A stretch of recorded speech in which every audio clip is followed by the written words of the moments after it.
Alam mo ba na may mga lugar dito sa Pilipinas na parang ibang mundo? Mga lugar na hindi mo basta-basta mapupuntahan kahit may pera ka pa dahil kailangan mo rin ng koneksyon, kapangyarihan o eksklusibong imbitasyon. Sa video na to, bibigyan namin kayo ng silip sa mga lugar na tanging mayayaman at makapangyarihan lang ang nakakapasok. Kaya huwag kang aalis dahil ito ang top 5 secret VIP locations only the rich and powerful can access in the Philippines.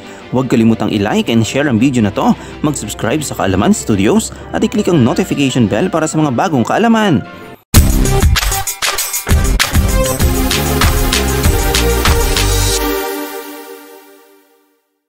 Number 5. Amanpulo Resort, Pamalican Island, Palawan. Ito ay isang ultra-luxury private island resort na nasa gitna ng turquoise water sa Sulu Sea. Ang pangalan ng Amanpulo ay mula sa salitang Sanskrit na Aman na nangangahulugang peace at Tagalog na pulo o island.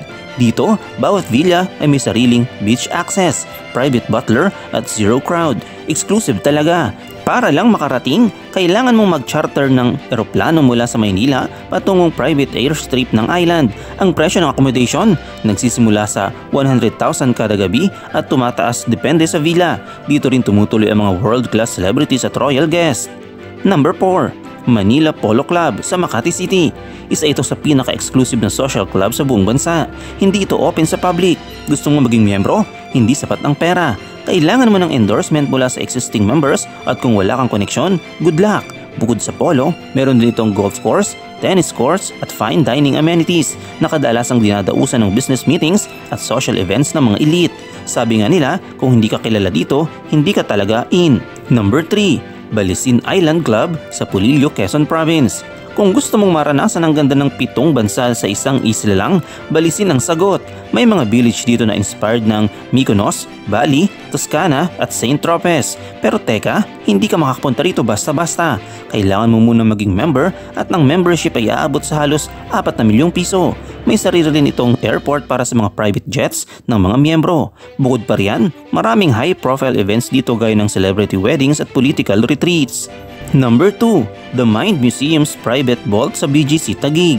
Kilala ang The Mind Museum bilang isang world-class science museum. Pero alam mo ba na may secret tour na hindi ino-offer sa general public?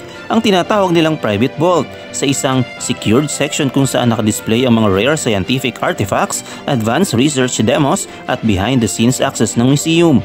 Usually, diplomats, top-level donors at mga prominenteng scientists lang ang nabibigyan ng access dito. Isa itong patunay na kahit sa larangan ng science, may VIP tier din.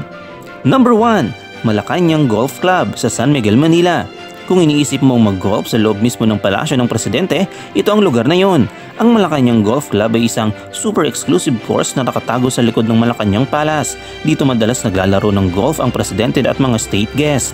Hindi ito bukas sa publiko at may mga checkpoint pa bago ka makarating. Tanging mga opisyal na may security clearance lang ang nakakapasok. Grabe no? Ang Pilipinas, puno talaga ng mga sekretong paraiso at private na mundo ng mga elite. Hindi lang ito tungkol sa pera, kundi pati na rin sa power at koneksyon. Pero kahit hindi tayo VIP, at least alam na natin kung ano ang meron sa kabilang mundo.